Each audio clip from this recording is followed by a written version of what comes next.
Good evening everyone. तर last टाइमला आपण पाहिला फोटोकेमिस्ट्रीमधला फर्स्ट लॉ लॅम्बर्ट्स लॉ. तर लॅम्बर्ट्स लॉ आपण हा शॉर्टमध्ये जे स्टेटमेंट काय बघू. तर हा जे फर्स्ट लॉ डिस्कवर केला होता J.H. लॅम्बर्ट्स इन 1758 मध्ये, आणि त्याचं स्टेटमेंट होतं the beam of monochromatic light passes through a homogeneous absorbing medium. तर हा याच्यातला एक महत्त्वाचा पॉईंट आहे की जे काय लाईट आहे होमोजेनियस लाईट तो ॲब्झॉर्बिंग मीडियममध्ये आपण काय केला पास केला आहे. त्याचा रेट काय झाला होता डिक्रीज झाला होता. कशाचा? Intensity of incident रेडिएशनचा. तर हे आपण पाहिलं आहे फर्स्टमध्ये लॅम्बर्ट्स लॉ. तर आपण आज सेकंड लॉ पाहणार आहे. तर हा आपण पहिला लॅम्बर्ट्स लॉ. तर सेकंड लॉ पाहणार आहे बियर्स लॉ. तर बियर्स लॉ काय बघू. तर इन 1852 बियर एक्सप्लेन लॅम्बर्ट्स लॉ. हे जे काही फर्स्ट लॉ जे आहे तो बॉग्नरचा जे लॉ होता तो कोणा एक्सप्लेन केला? लॅम्बर्ट्सनं. आणि त्याच लॉ त्याचा क्रेडिट जे आहे बॉग्नरचा तो गेला लॅम्बर्ट्सला. आणि त्यानं कशावर कन्सेप्ट मांडलेला आहे? ॲब्झॉर्बिंग मटेरियलवर. हा होता लॅम्बर्ट्स लॉ. तर हा जे कन्सेप्ट आहे तो सेकंड बियर्स लॉचा काय कन्सेप्ट आहे तर लॉ कन्सेप्ट टू सोल्युशन. तोच तो मॉडिफाईड केला कशावर? सोल्युशनवर. कारण सोल्युशन आपल्याला माहिती आहे आपण कशामध्ये बनवतो? नॉर्मॅलिटी, मोलॅलिटी. तर याच्यावर हा कन्सेप्ट मांडलेला आहे. तर याचं स्टेटमेंट काय बघू. तर statement when a beam of monochromatic light. Mono means आपण ऑलरेडी बघितलेलं आहे. Mono means single, chroma means colour, म्हणजे एकाच कलरचा लाईट की ज्याची व्हॅल्यू काय राहील? सेम राहील. जर आपण कलर जर चेंज झाला तर त्याची व्हॅल्यू सुद्धा काय होते? चेंज होते. जर दोन डिफरंट लाईट घेतले दोघांची व्हॅल्यू काय राहील? डिफरंट राहील. Monochromatic light pass through a solution. तर कशावर पास करायचं आपल्याला? हे सोल्युशनवर. कारण डिफरंट कॉन्सन्ट्रेशनचे सोल्युशन घ्यायचे आहेत आणि डिफरंट कॉन्सन्ट्रेशनच्या सोल्युशनवर आपल्याला काय करायचं आहे? लाईट पास करायचं आहे. हे आपल्याला कन्सेप्ट याच्यामध्ये एक्सप्लेन करायचं आहे. Solution of a absorbing substance.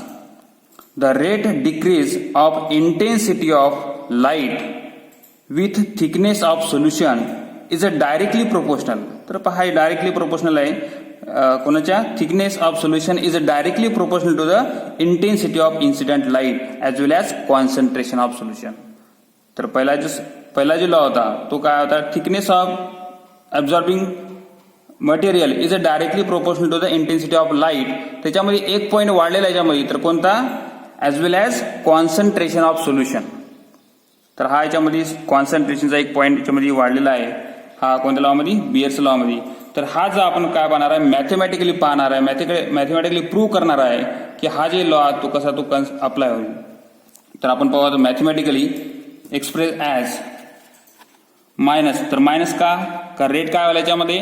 Decrease व्हायला. त्यामुळे काय आलं? ते minus symbol di/dx is a directly proportional.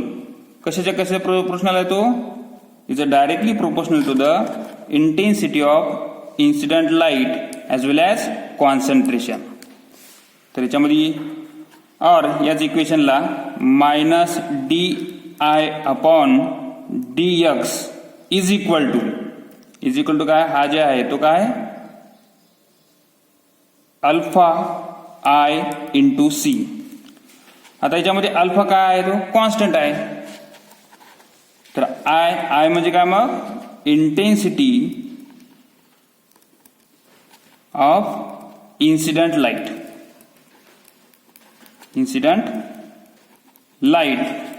X म्हणजे थिकनेस ऑफ मीडियम. जे काही सोल्युशनचं थिकनेस आहे, डार्क आहे, फेंट आहे, ही त्याचं काय झाली? थिकनेस झाली.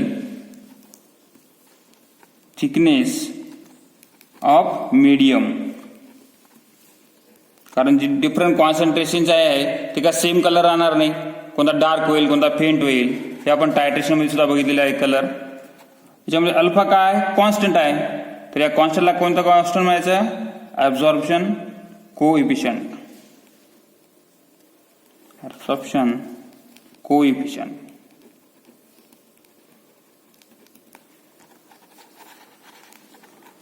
Equation number first.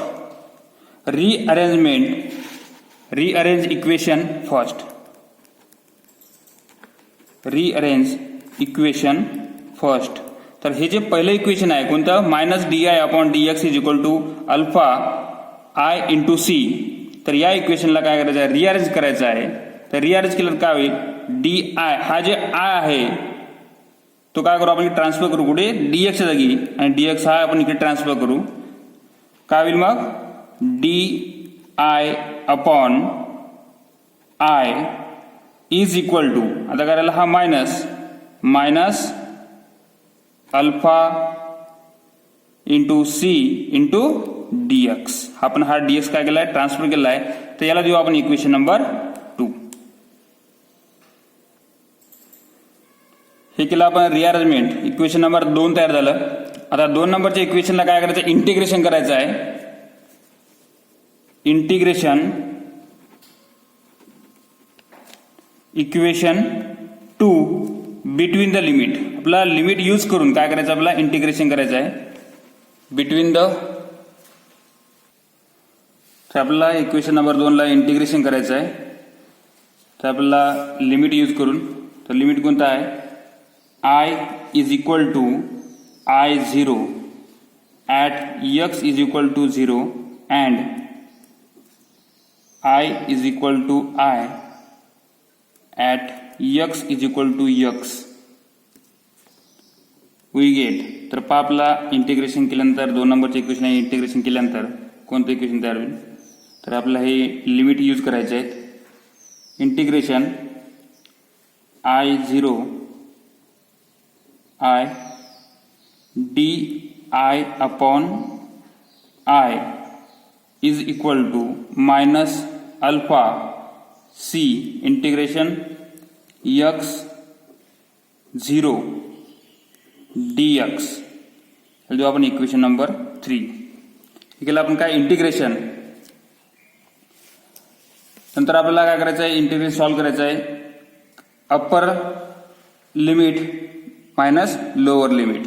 तर आपल्याला अप्पर लिमिट कोणते आहेत याच्यातून काय करायचं मायनस करायचं कोणतं लोअर लिमिट. तर लोअर लिमिट काय याच्यामध्ये I0 आणि upper limit I. It is upper limit minus lower limit.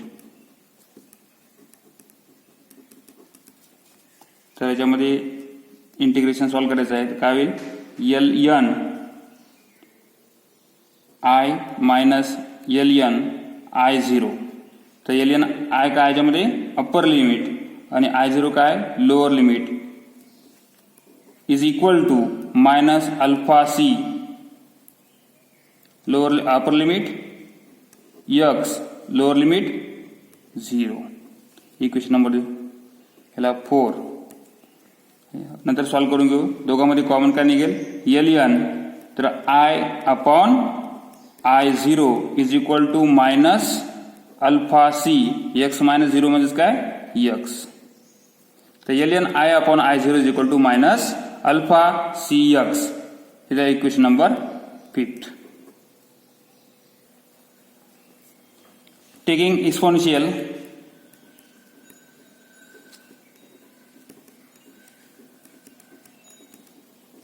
कशाचं LNचं आपल्याला काय करायचं आहे एक्सपोनेन्शियल मध्ये कन्वर्ट करायचं आहे. I upon I0 is equal to exponential minus alpha c x. Equation number 6. और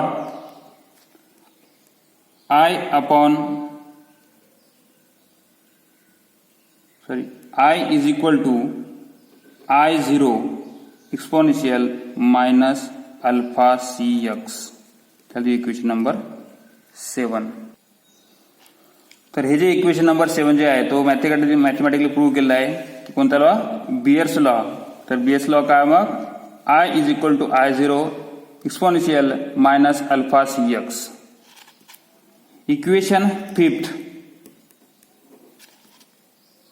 can be write as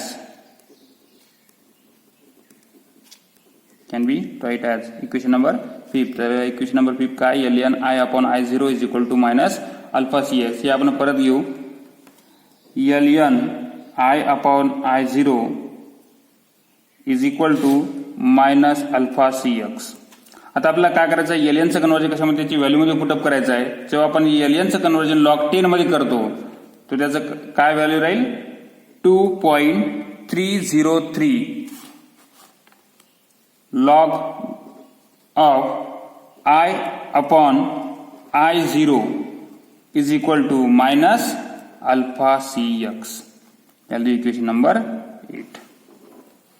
तर काय केलं या स्टेपमध्ये की एलियनचं कन्व्हर्जन कशामध्ये केलं, log बेस 10 आपण कन्वर्ट केलं. जेव्हा कन्वर्ट करतो तेव्हा काय value 2.303 log I upon I0 is equal to minus alpha cx.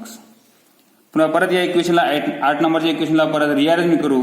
Rearrange केल्यानंतर काय होईल, log of I upon I0 is equal to minus alpha upon 2.303 cx. तर हा काय केला आपण यामध्ये डिवाइड केलंय कोणाला, अल्फाला. तर equation log I upon I0 is equal to minus alpha upon 2.303 cx.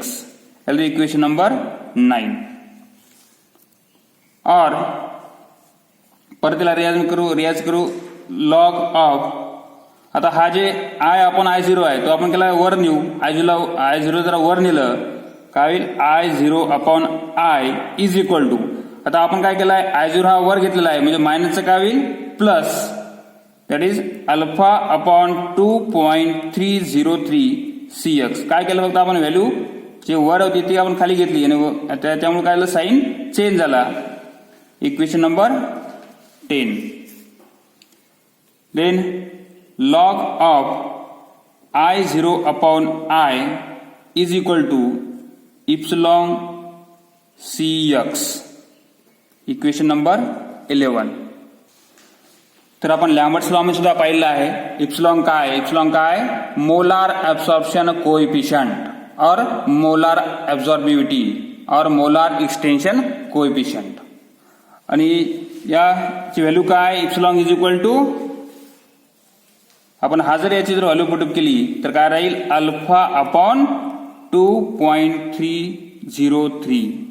तर हे जे इप्सिलॉन आहे त्याला काय म्हणायचं आहे, मोलार एब्सॉर्प्शन कोएफिशिएंट और मोलार एब्सॉर्बेंस और molar extension coefficient. Molar extension coefficient. आणि हे जे व्हॅल्यू आहे तो कशावर डिपेंड आहे, depending upon the wavelength that is लॅम्बडावर. तर हा जे इक्वेशन आहे कोणता आहे, बियर्स लॉ. तर आपले हे फोटो केमिस्ट्रीमधले दोन्ही लॉ आहेत संपलेले आहेत. काय जर तुम्हाला डिफिकल्टी असतील तर तुम्ही व्हॉट्सअप ग्रुपला चॅट करून तुम्ही याच्यावर क्वेश्चन विचारू शकता. Okay, thank you.